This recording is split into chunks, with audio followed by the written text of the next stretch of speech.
No, I did not get RTX voice yet, but I will get RTX voice.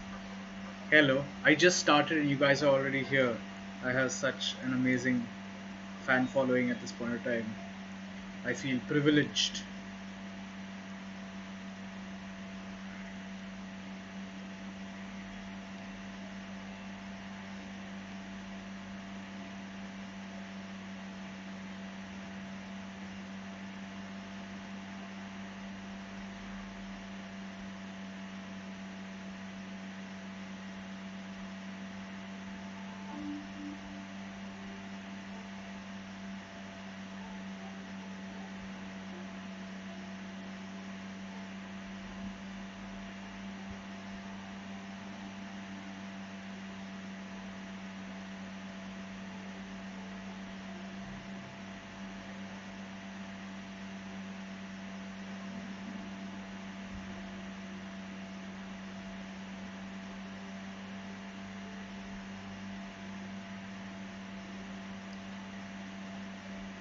Technical is greater than artistry.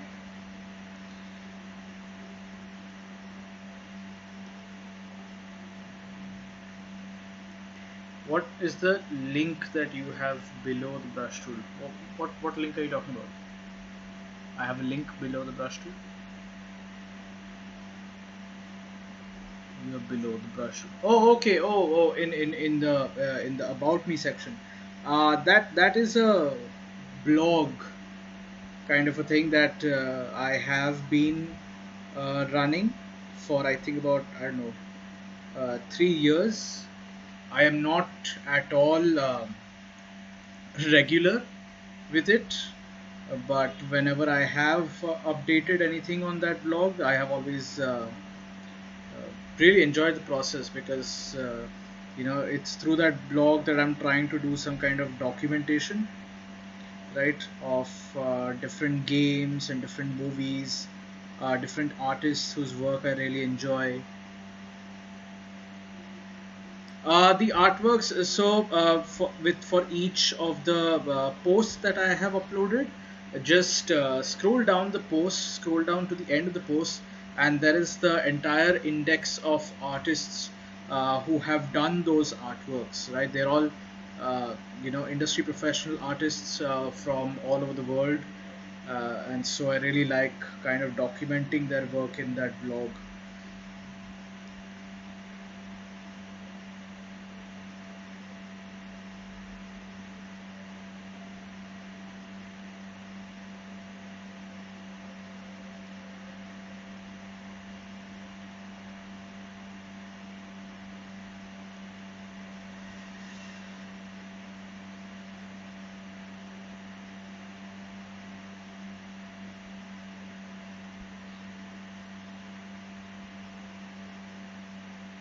But soon, trust me, once you actually understand what your niche is, you will be able to achieve something like that,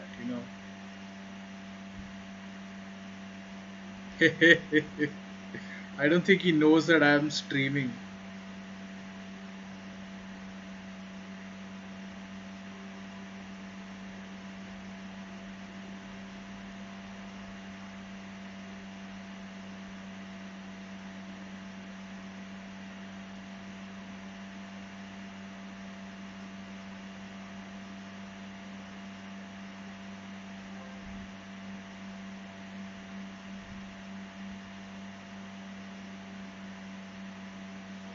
Damn. Where did I miss out?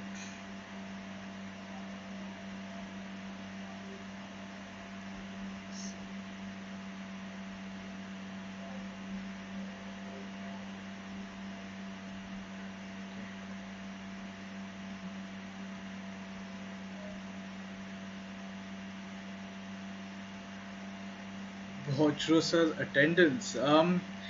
Actually, on the contrary, Bojro was the person who used to come to college every single day. Like, I think he was one of those students who had the absolute best attendance in college.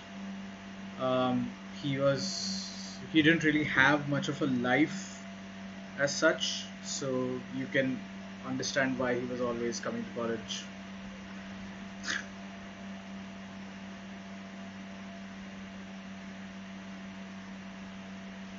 Well, you don't necessarily come to college. You're there in all the lectures, but you're not coming to college as such.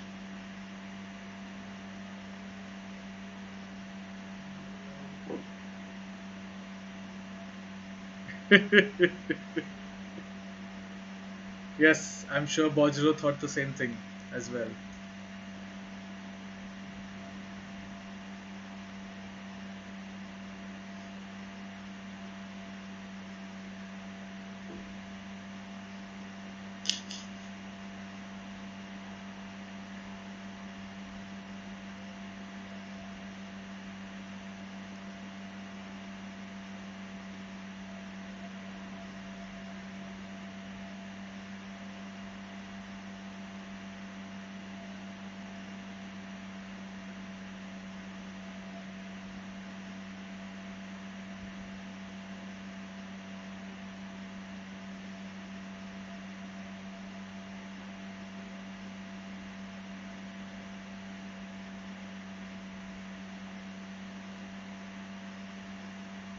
So, will you be able to teach us color, like how to go about shading?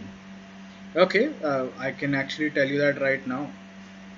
In fact, I thought that for the videos that I've been doing up to this point, I've only been doing digital painting, which can be a little intimidating for people who are just starting off with digital painting, right?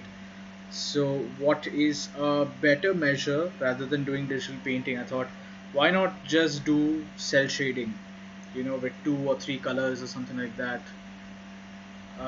So cell shading is something that is a lot more achievable, I believe, at the beginning as compared to like proper digital painting and shading through digital painting and so on and so forth.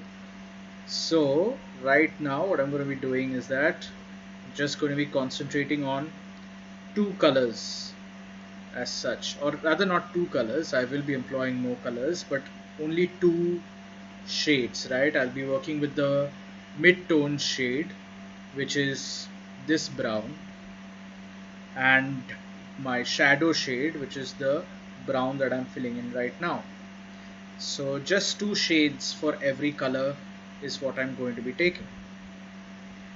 And let's see how much detail I can put into this based on the fact that I'm only using 2 shades.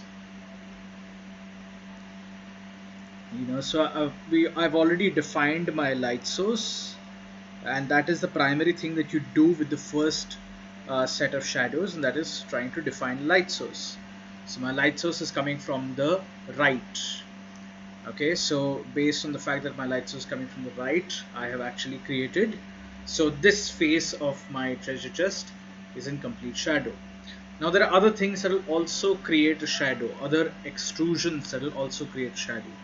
For example, this bar over here is basically an extrusion through which light will not necessarily pass through. So below this bar, I'm going to get a shadow, right? The other extrusions, for example, this log over here is an extrusion over all the other logs. And because of the fact that it is an extrusion, that is also going to cast a shadow. On top of this, you have this metallic plate, which is the highest extrusion on this face of the treasure chest.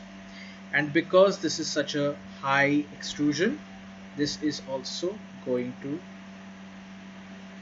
create a shadow. Okay. Other than that, there are extrusions and then there are opposing faces. For example, if you look at these pieces of logs, right? These logs, this face of this particular log is actually getting the light, so it's going to have light obviously, but its side is an opposing face, and so it is going to get a shadow. Similarly over here, similarly over here. So essentially at this point of time, what I'm doing is that I am looking for extrusions such as this and looking at where I can drop these shadows. Okay, even this part, for example, the top part is not going to get as much light as you might think, and so I find it safe just put it under some sort of shadow. Okay, coming to this part, now you can see that there are extrusions. These metallic portions on the top are also extrusions fall directly into that gap. No, it will not fall directly into that gap because it is an opposing face, right? So if I have a log and if my light is coming from that side, so this face of the log will obviously be an opposing part to the light source. In fact, this is actually best shown if I have some kind of a prop to hold up, which would actually work better. I do have my Wacom uh, Wacom box. Right, so I have a Wacom box over here. Right, so basically what I'm talking about is that if this is the face of the log that is getting the light, then this face which is on the side is the opposing face, and this face is not going to get any light. This is going to be in shadow. That's the same thing that is happening with these set of wooden boxes or wooden logs as well. It's not getting shadow, so based on that you have to judge the direction of the light, the distance between the treasure chest and the light, and what is an opposing face and what is a face that actually points towards the light, you know and based on that you can just put in shadows after shadows after shadows, right? So again, coming to these parts, now you can see that I have this metallic sheet over here that I'm just indicating right now. This metallic sheet is also an extrusion, which means that it is also going to generate some kind of a shadow. The shadow is going to be on the opposite side, okay, and it is going to generate a shadow such as this. And similarly for this metallic sheet also, it is going to generate a shadow that looks something like this, right? I have this curving piece of log which also has an opposing face, so I'm just going to put this opposing face into a shadow. I was talking about the extrusion where the light is falling on the top right of the trunk. Top right of the trunk. So you're talking about these faces over here?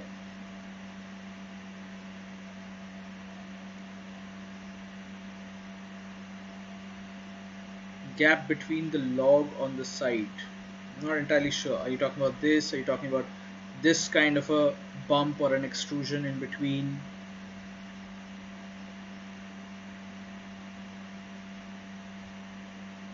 Below them. Are you talking about this shadow that is there?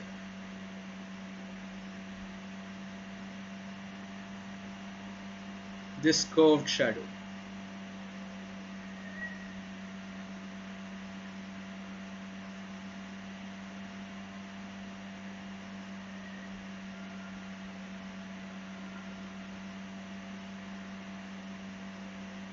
This, you're talking about this curved shadow.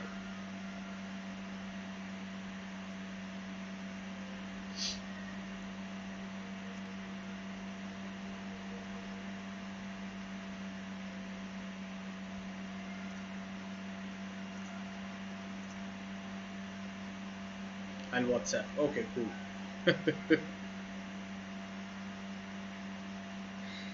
Okay, so moving on. So I've just laid down a few very simple shadows over here. One more place where I can actually think of laying down certain shadows,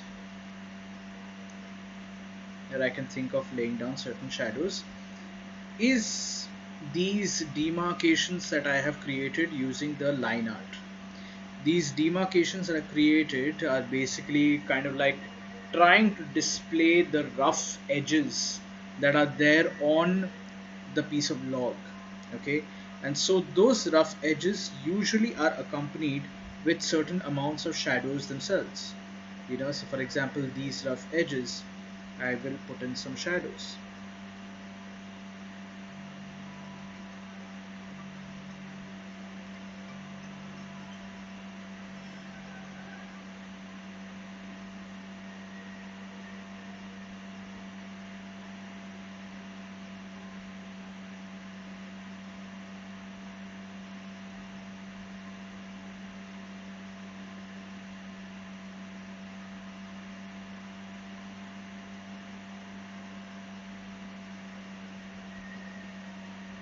right? And possibly do that same thing for everything else as well. Yeah, so it ends up showing some kind of a groove, right? Let's check.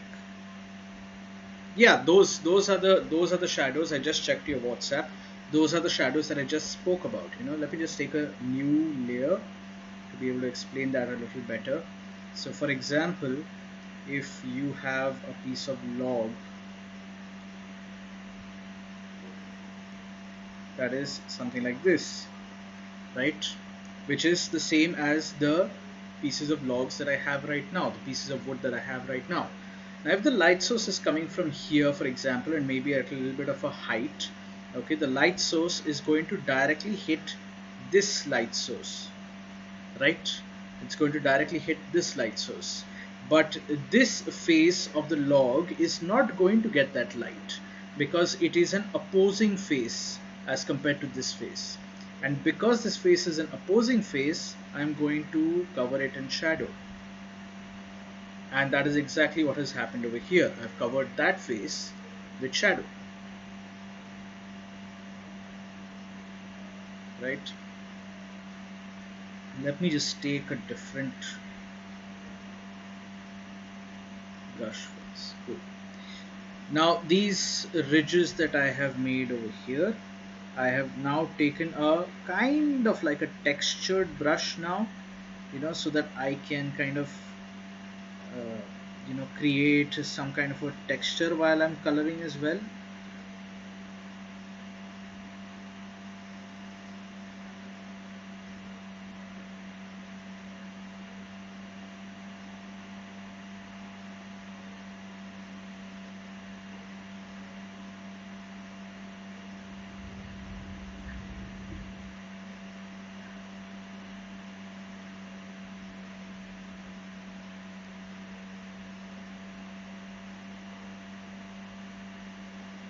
I'm going to do the same thing what I did for these grooves and ridges. I'm just going to put down those same kind of things over here also for all the grooves and ridges, because it's very important to the treasure chest that I've made.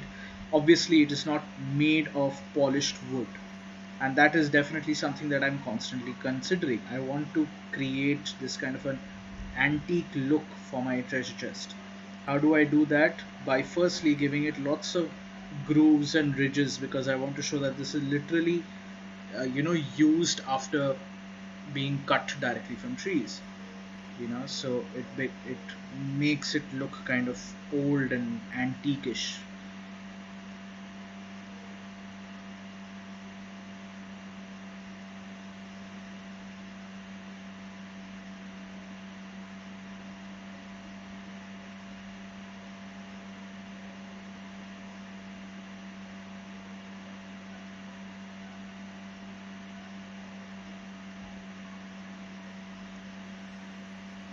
Right, so it kind of creates this kind of a feel. Now let's look at the other things within this treasure chest. Okay, there is the next dominant material in this treasure chest. Wait, I forgot about this also.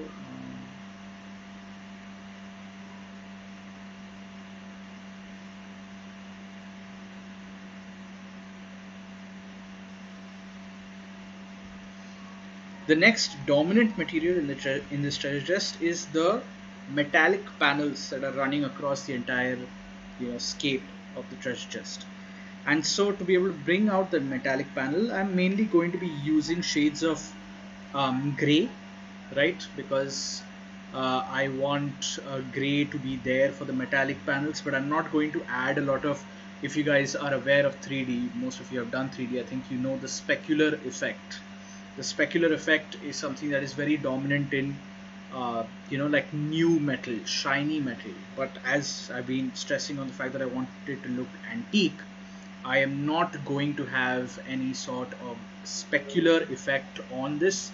Instead, what I'm going to be doing is keeping it very patchy looking. Yeah, try to make it old and maybe not add rust as such, but along those lines. So I'm gonna pick out some shade of gray, a brownish shade of gray.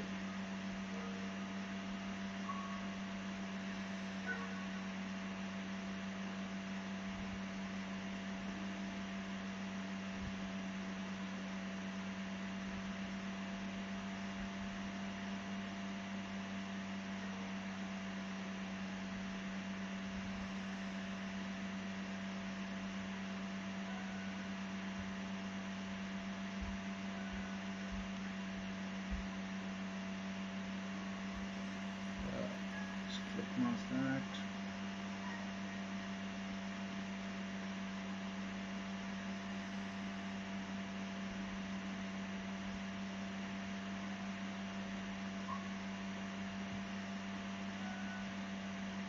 Just cover these parts that I know are of metal with this kind of color.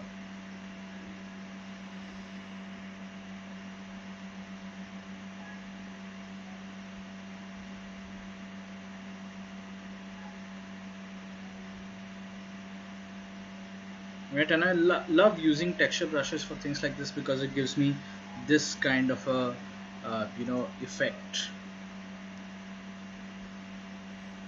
I am doing this on a new layer, right? So this is the metal but on the light side of it. Now I'm going to pick out a darker texture for this color. Experiment with it. Yeah, that does not look bad at all. And just put it in the darker areas.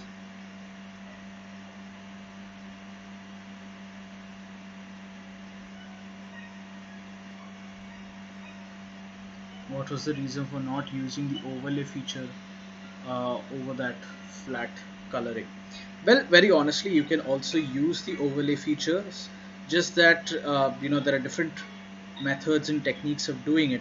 I personally am an artist who does not rely too much on the blending modes unless I'm doing something like matte painting. It's when it comes to matte painting, I rely a lot on blending modes, but when I'm doing digital painting, I usually like to work with flat colors or colors that are already there in the color palette ready for me. I am more comfortable picking and choosing colors for myself.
Okay, I can do the same thing that I did for the wood, and that is use the shadow to kind of amplify the effect of the ridges and grooves.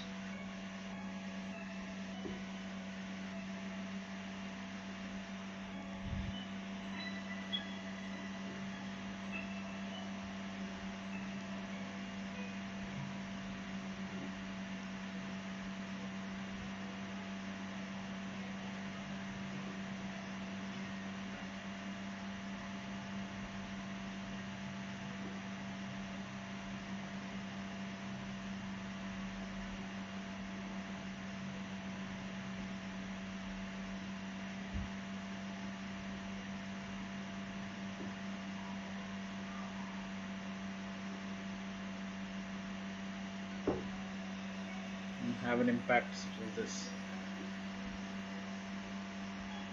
Now we come on to the seaweed, right? There is a lot of seaweed that is actually coming out of the crevice of the treasure chest, so I want to to that seaweed. I'm gonna take a nice looking saturated kind of a red, sorry, green for this. Let's have a look. Yeah, that's nice.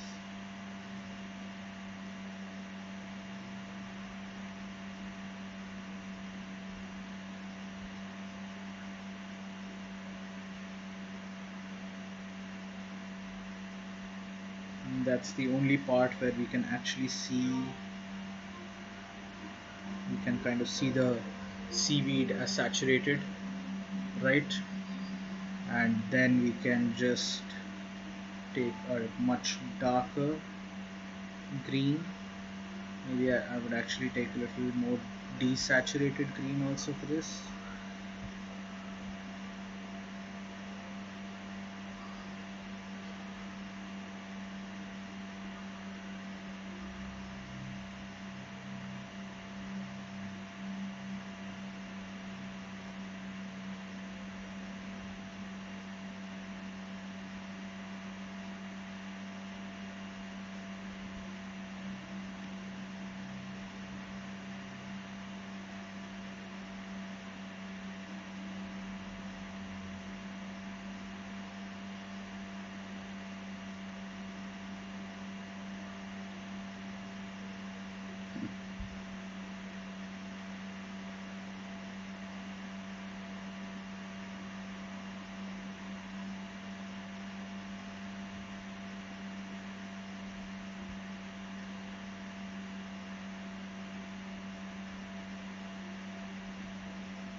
Okay.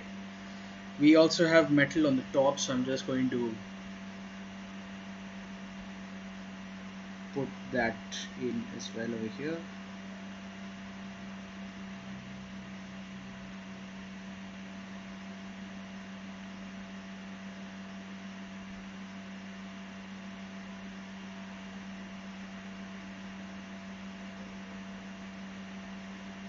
And the shadow segment as well.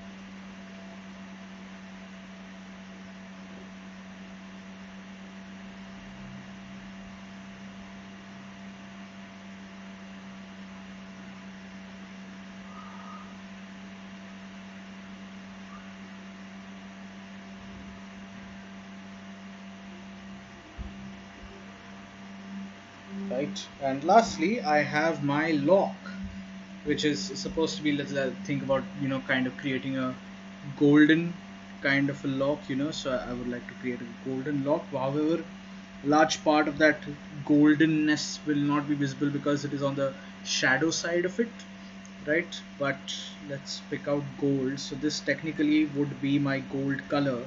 So if I want to have this in shadow, I would actually put it in the shadow of gold and have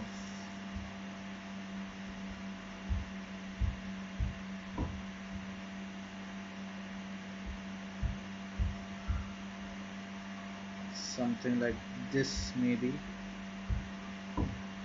I can actually make it darker, but that is going to be a process that we are going to look into a little later on. Right now, just have this golden lock and a much darker color for the crevice of the key. And I have now have a simple treasure chest with only two tones in the overall treasure chest. Okay. One extra addition would be, we have these little these seaweeds, and they also require some amount of shadow. So shadow for the seaweed.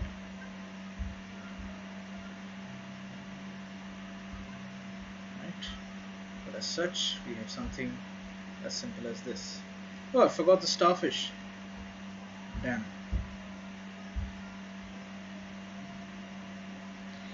Let's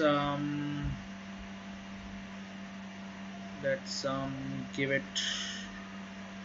Let's create maybe a pink starfish. Nice to create an interesting contrast. Actually, there is no contrast with this. Let's go with more violet purples. Yeah, okay, we can work with that.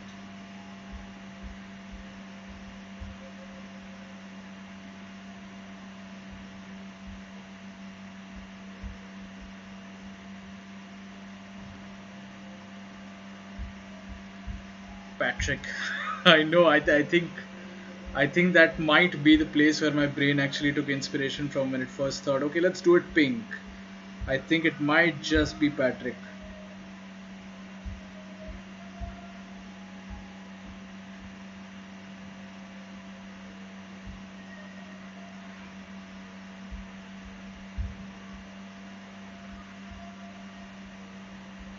Okay, so we have that.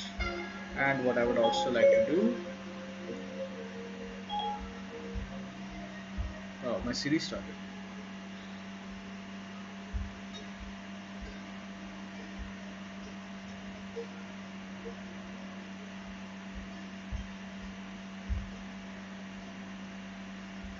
Let's give the starfish also a little bit of a shadow. And we have this entire thing.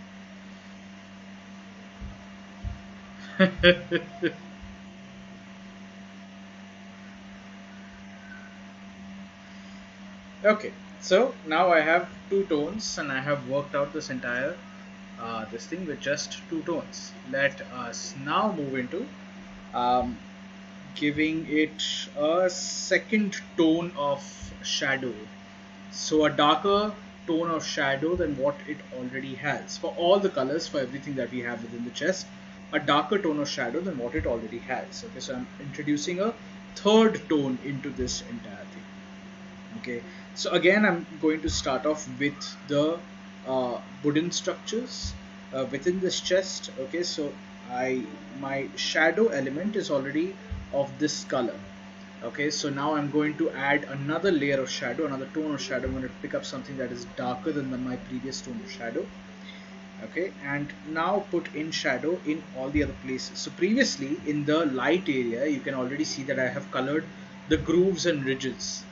I want to do the same thing on the shadow section also. I want to color out the grooves and ridges. And for that, I'm going to take a darker color.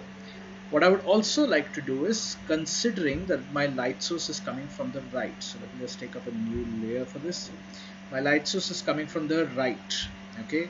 And once the light source does come over here, if this is the ground, so basically it bounces off in every direction. Okay, so in this case, for this particular phase, my secondary light source is coming from this direction on the ground, and so it hits the ground and bounces off, hits the ground, bounces off.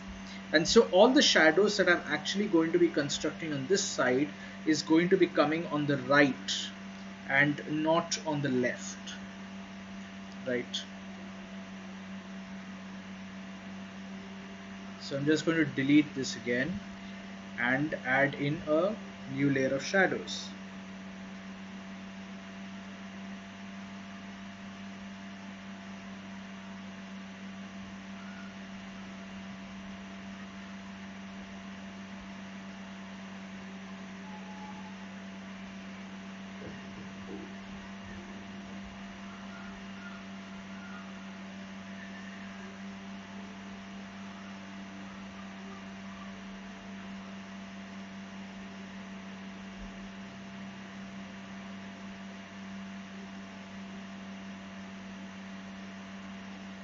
No, no, I'm putting a new layer of shadows basically.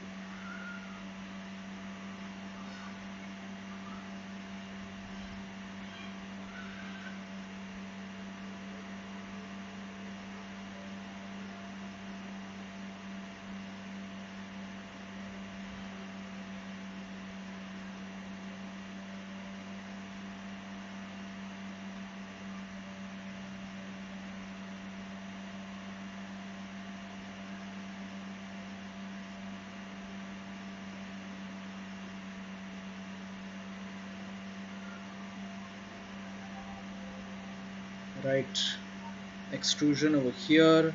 So this is also going to get its own level of shadow. Okay, the key is literally an extruder, so it gets its own level of shadow.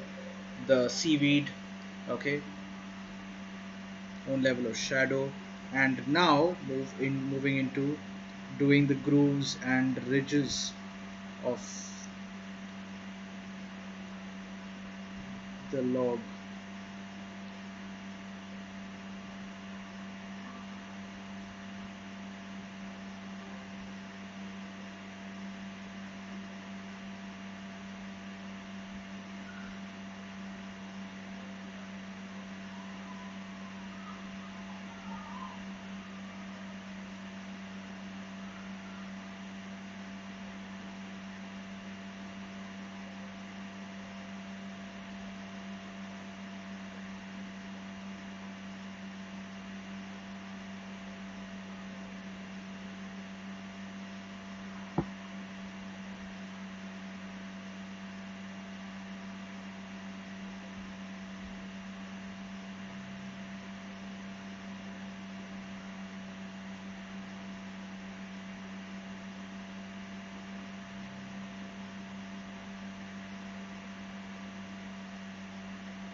You have something like this.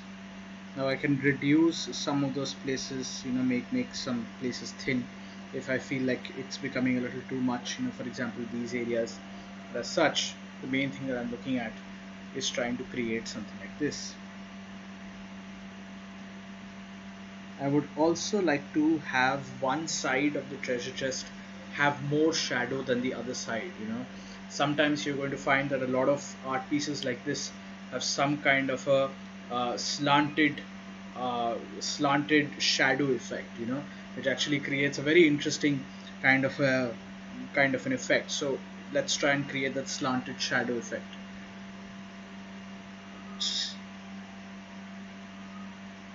Which Yash are you talking about?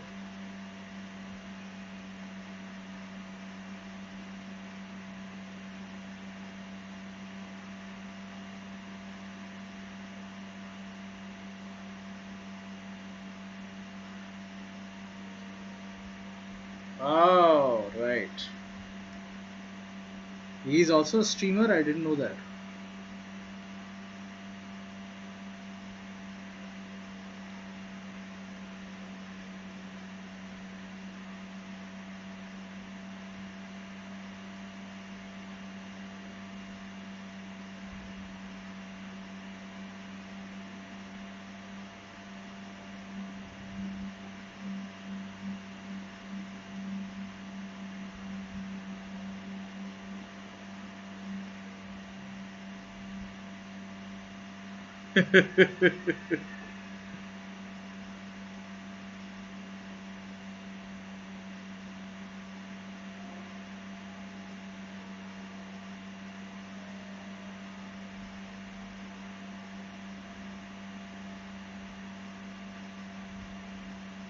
So I always kind of enjoy having this slanted shadow effect that comes through.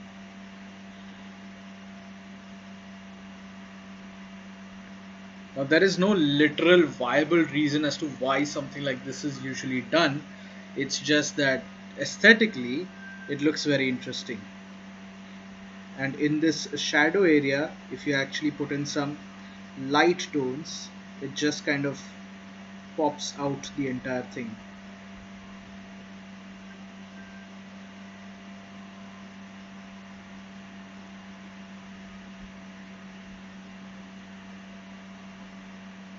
Right, just pops out the entire thing. It's a very interesting, very fun thing to do.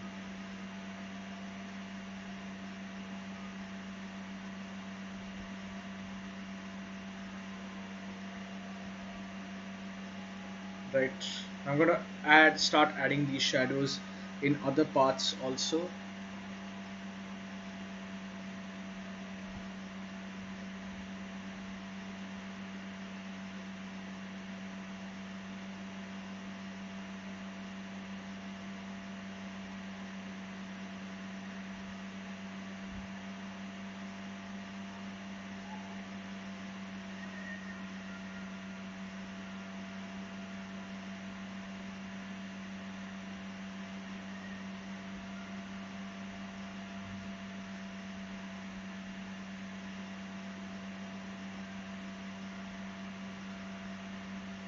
Can you guys hear the music?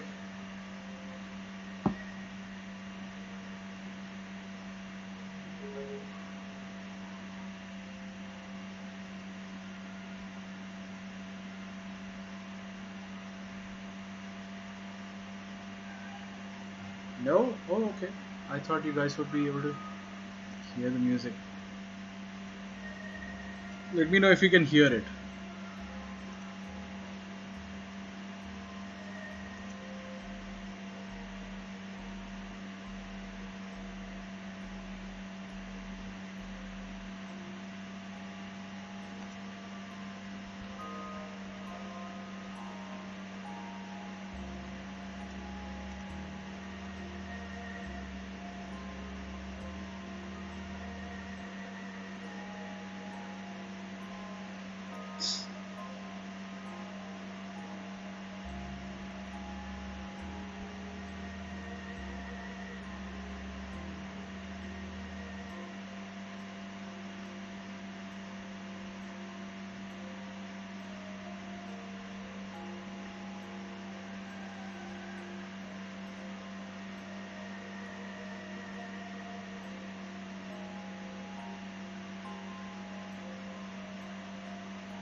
You see, Madhuri ma'am is here?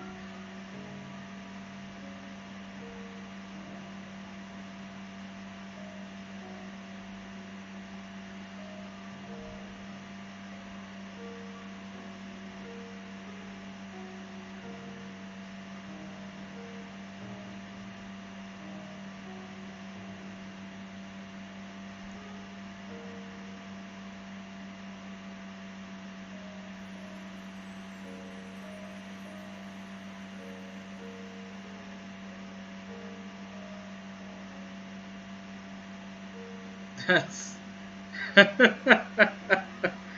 that is not Madhuri, that is Madhura, that's my wife.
Thank you, Sean.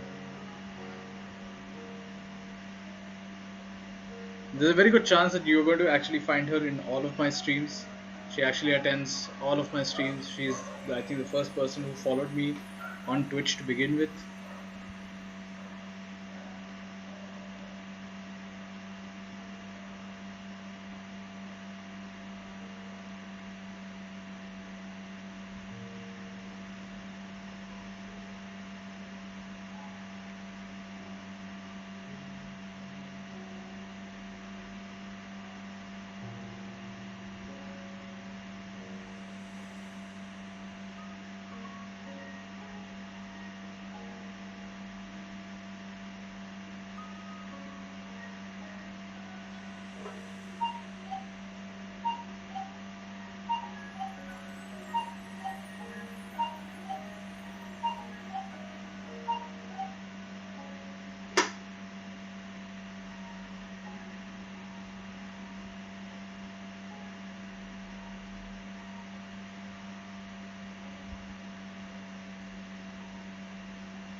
Is that how you met? No, that is absolutely not how we met.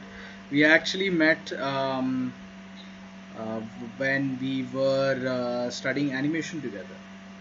And that's like about 11 years ago, I think. Yeah, 11 years ago. And we were studying animation together when I was as old as maybe you, I think, Ishan.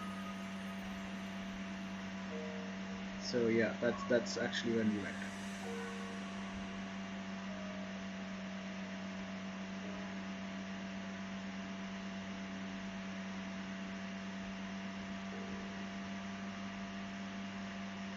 I am 20, sir. Yeah, so I think I was also um, 20 or 21.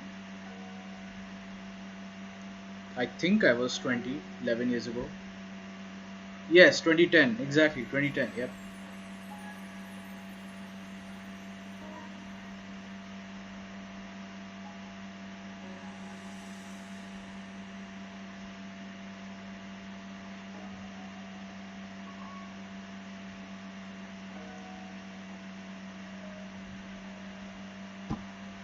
Okay, let me shadow out these little seaweeds as well.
Nice. Okay. Now, my favorite part of doing this entire thing, and that is adding in some highlights. So, I'm going to add a fourth tone into this overall thing, and that is the highlight tone. The highlight tones are usually the things that really pop out uh, most of the aspects of what it is that you create, right? So, highlights does that really, really well. And now and then it is also a good idea to check what the colors look like without the line art. Right now this particular art piece is very line art dependent, but now and then it's good to have a look at what it looks like without the line art. And this is what it actually looks like without the line art. So keep checking in between what it looks like without the line art. If you think it looks nice and looks like it's in good direction without the line art also, then yeah, you're kind of going in the right direction. So this is very important and many a times very, very interesting to look at. Yeah, it looks naked because line art, right? As I said, it's a very line art dependent artwork right now. But this is a very very good starting point if any of you are actually finding it difficult to kind of approach digital painting, uh, then this is a very good starting point. Why don't you just lay down certain shadows, certain highlights, and things like that? And after you're done laying down all those things, maybe after that you should go into digital painting. Kind of start merging the colors that you already have on the palette or on the artwork and see where it goes. So it's a very interesting direction to go with that, right? So just switch on the line out again. Clothing implants. Yeah, but the more you practice it, the more you kind of eventually understand how color works with the line art. As long as you're kind of systematic in the way that you approach coloring, it eventually becomes a lot easier.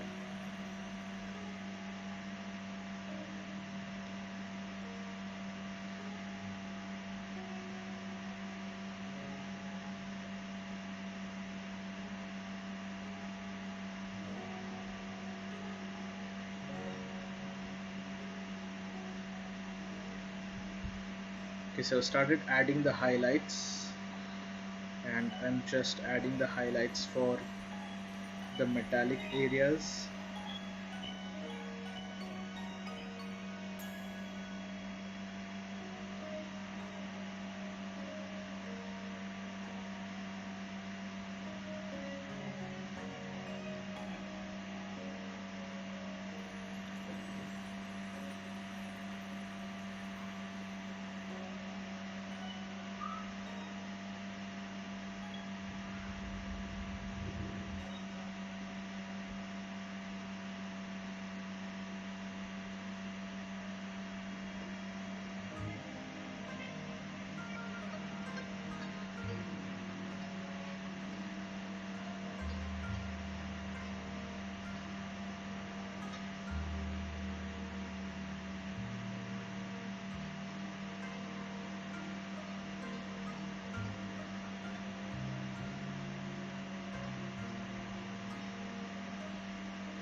You know, let's move on to highlights for the wood.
Right, you eventually end up with something like this.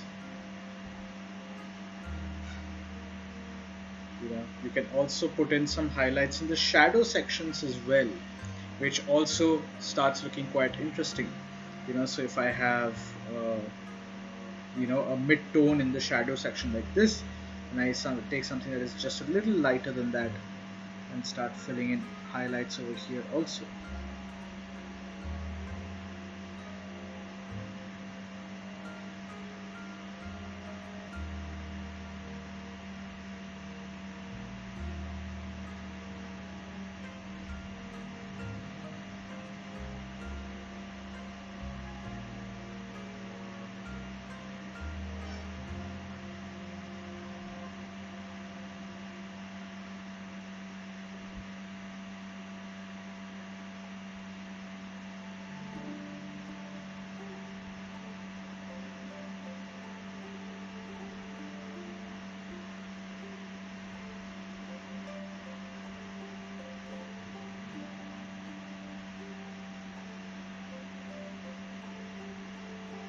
Similarly for the wooden part as well, just going to take something just a little bit lighter and just feed in some highlights in the shadow sections as well.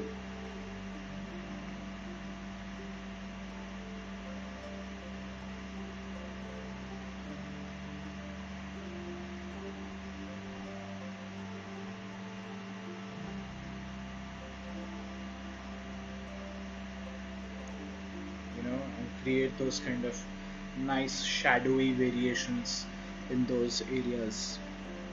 Just gonna take some shadows over here and put it in these parts. Right, take the highlights, put it on top. There are certain places where there are nails, and I would like to make them look quite dark. So take something in this area.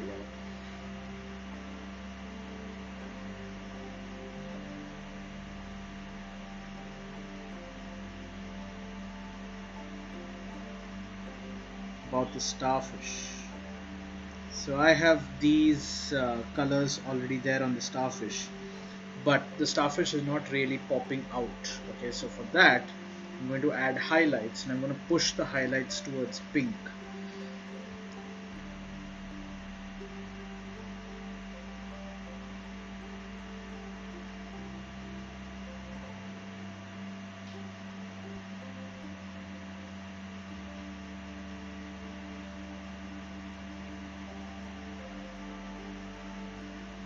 So as to get something like that, nice saturated one.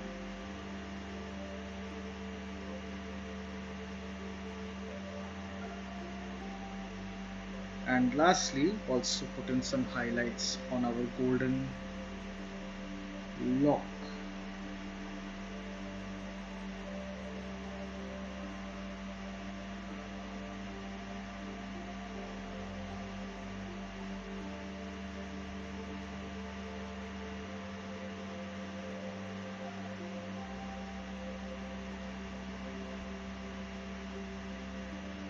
Have an effect or something like that.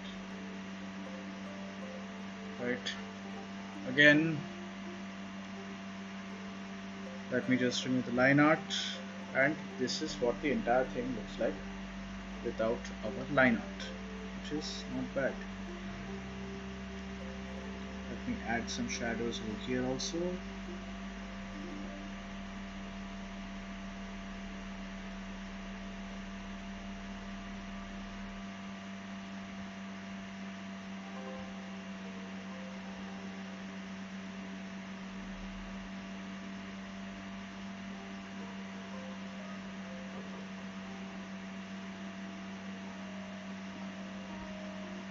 Cover up those areas, right?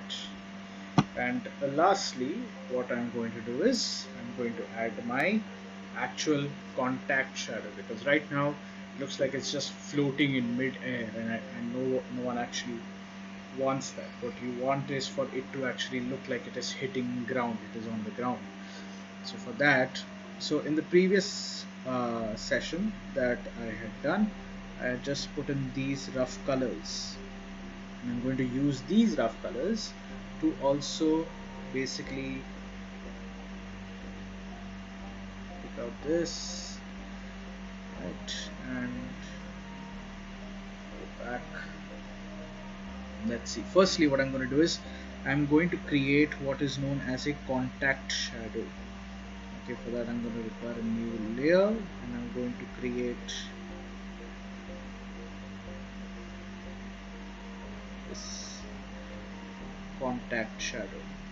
Contact shadows are very important. It basically suggests that it is actually in contact with the ground, and so creating contact shadows is very important, right? And after that, just pull this, make it look like it's actually having a very long shadow. Okay, over here this thing will actually end somewhere over here, so maybe from here, right? I have what looks like a long shadow trail.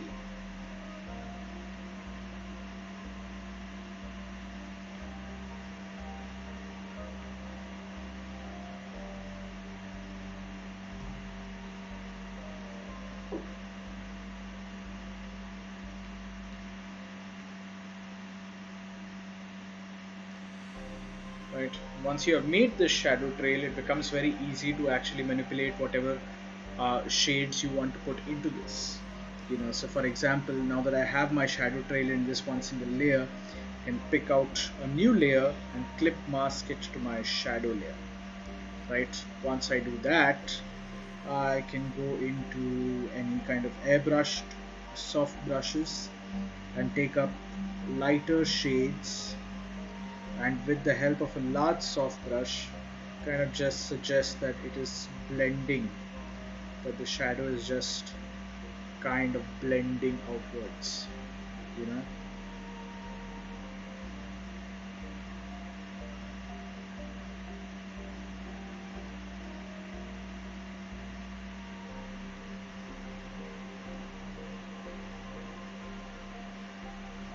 Just kind of work with something like that so that it kind of fades off into the background.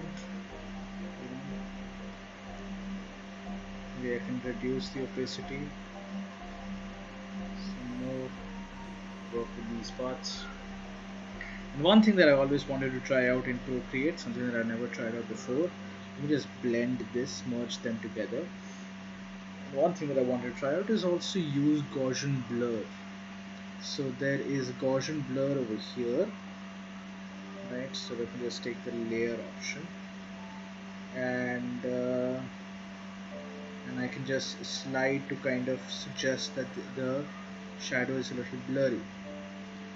Where the entire blur actually has something like this kind of an effect, and as I keep moving it away, it kind of, the Gaussian blur keeps on reducing. So I can have this Gaussian blur effect also.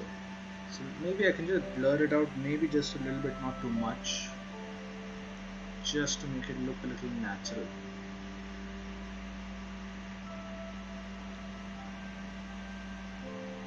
Right, I can have the blur have to happen like something like this, but my contact shadows should still be sharp.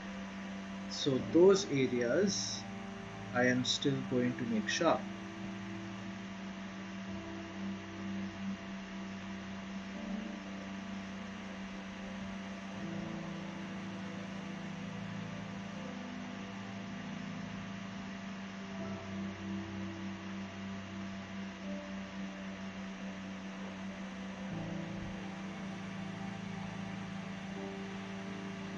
If I were to do this in Photoshop, I would usually put in a lot more effects than what it has right now.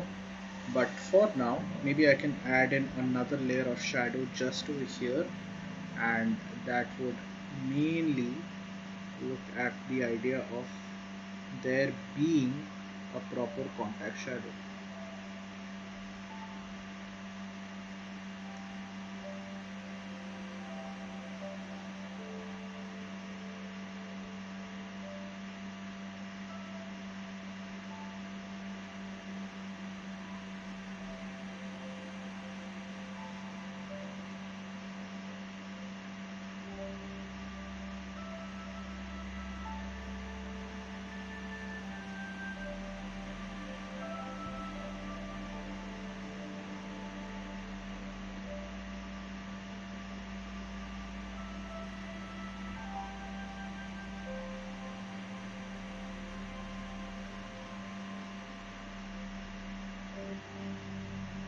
Right, maybe add some more pebbles here and there.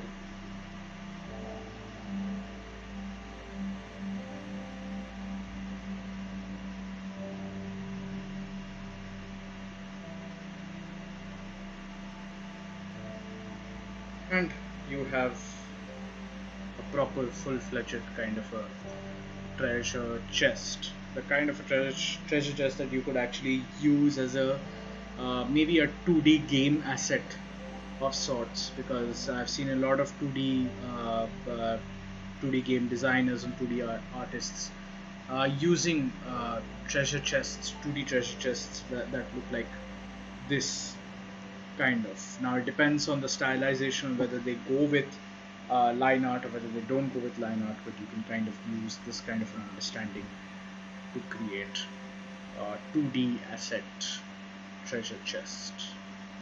Underwater. Oh, I didn't plan it to be underwater, very honestly. That is going to take a completely different sort of rendering. By the way, everyone, Bojro sir is here. Long awaited. Everyone was waiting for you to join for some odd reason.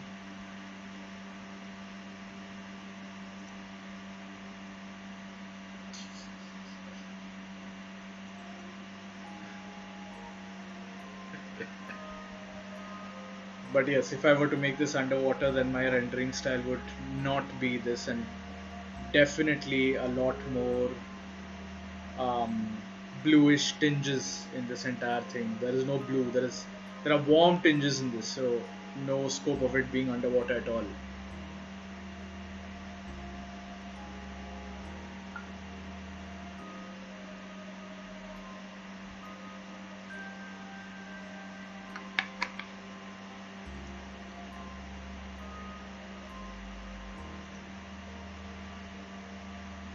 Okay, cool. Do you guys have any recommendations as to what I should do for my next stream? I would like to do something of this sort because, very honestly, I think this might just be the first thing that I have completed in my streams. Like, I can call this, okay, this is done. This is what I wanted to do, and I have done it. So I would like to do more along these lines, kind of line art, cell shading based, such that something that can be finished off in a single sitting or in two separate sittings and doesn't get delayed. Okay, a sci-fi gun. All right. Okay, I don't mind doing a sci-fi gun. It's actually going to be very interesting. Sci-fi guns are nice. I actually I'm thinking I'll do more of 2D game asset based stuff. So I don't mind doing a 2D game asset kind of a sci-fi gun either. Maybe look at some variations. Biopunk. Okay. All right. I can look into biopunk. I'll have to look at some designs because biopunk is one of those genre that doesn't just pop in my head.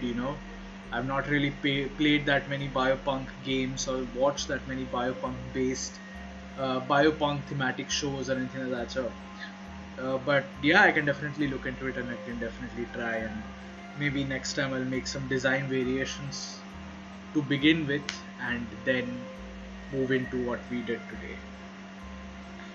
Right. Anything else? There are no biopunk games and shows. Okay, then where do I get biopunk references?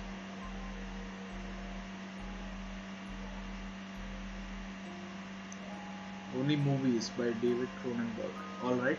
Okay. I will look into that. I will see that. Okay. Cool. I actually don't mind doing that. Game called Scorn. Okay. When will you do portraits again? Yeah, okay.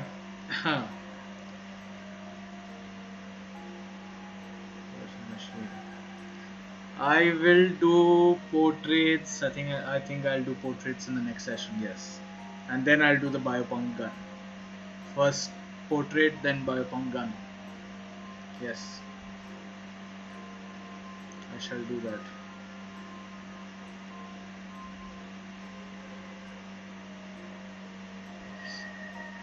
Anything else? Any other suggestions? So I have portraits.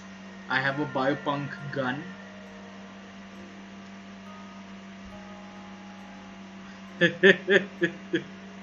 Portrait first, yes. Then biopunk gun.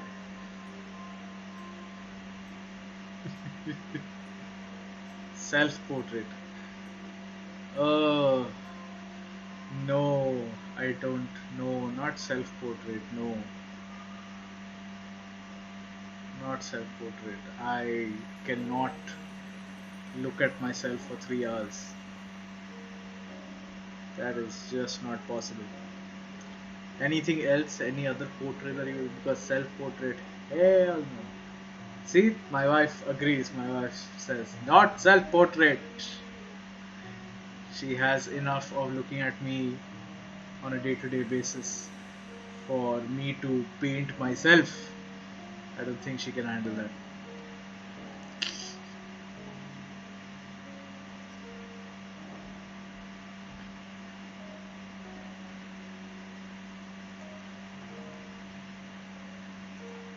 IDC. You should do Bojro. That sounds so wrong, by the way. You should do Bojro. That just sounds wrong.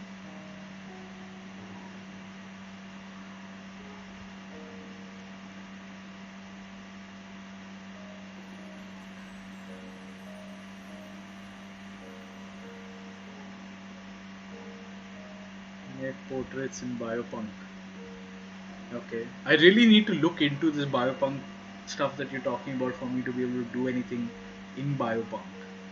I will really need to look into it.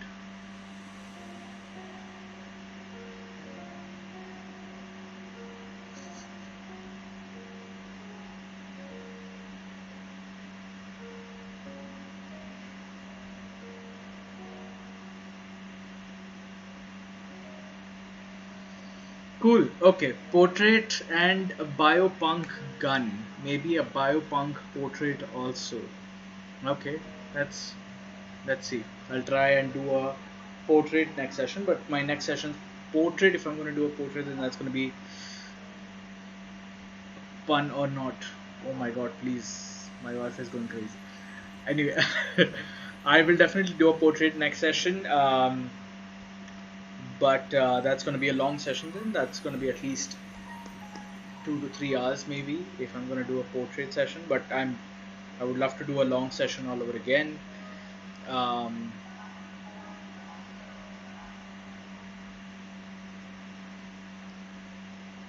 teach. Oh, okay. I'll teach. Okay, I'll teach you how to make a portrait. Uh, I'll see what we can do. I'll teach you how to make a portrait. I'm going to obviously have to make a portrait from an image, from an existing image. But yeah, I'll see. I'm not gonna make a portrait of Bojro. Definitely not. I'm gonna pick out something that I like, that I find interesting.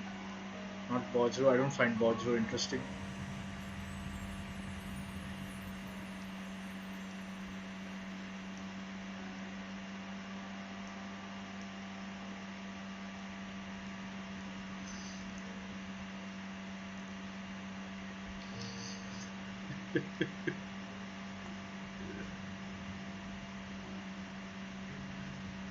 Hi, Aman. See, I think French pose. All right. Hi, Aman. I saw you from the beginning of the stream. Have you been trying to type that out since the beginning of the stream because you didn't say a word?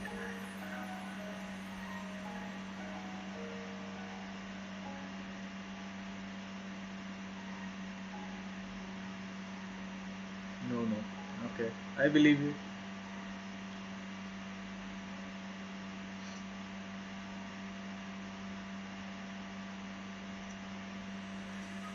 Cool. Okay, then I'm going to see you guys on my next stream, which is going to definitely be on Friday. I already took a week's break for a lot of other simultaneous reasons, but I think my break has come to an end. I'm definitely going to do a stream on the 30th of April, which is Friday, and I'm going to do a portrait session on Friday.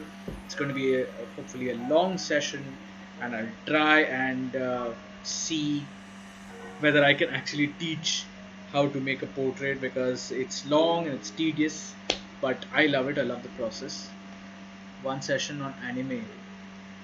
No, Bojro should have one session on anime. He's more qualified to do that than me. But yes, okay, I'll see anime. Maybe I can. do something based on anime.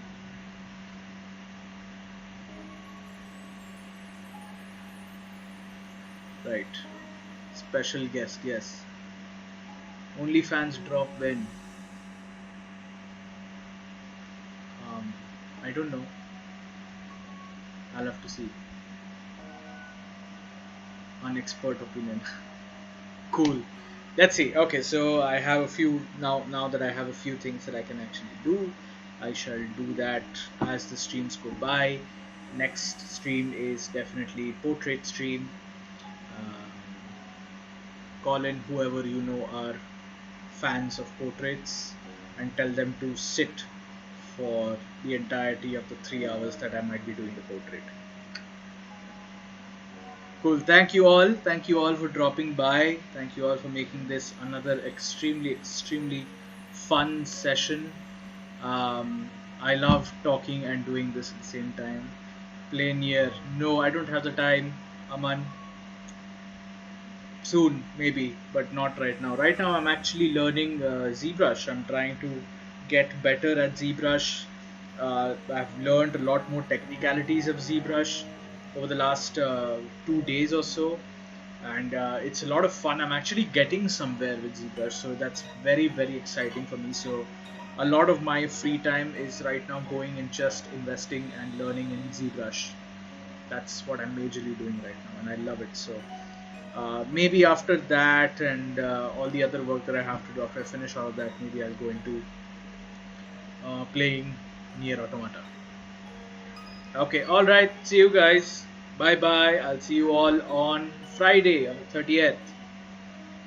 Live stream you learning ZBrush. Yeah, actually, I did consider that. And yeah, after I get a little more confident in ZBrush, definitely I'm live streaming that as well. Cool. All right. See you guys on Friday. Bye bye.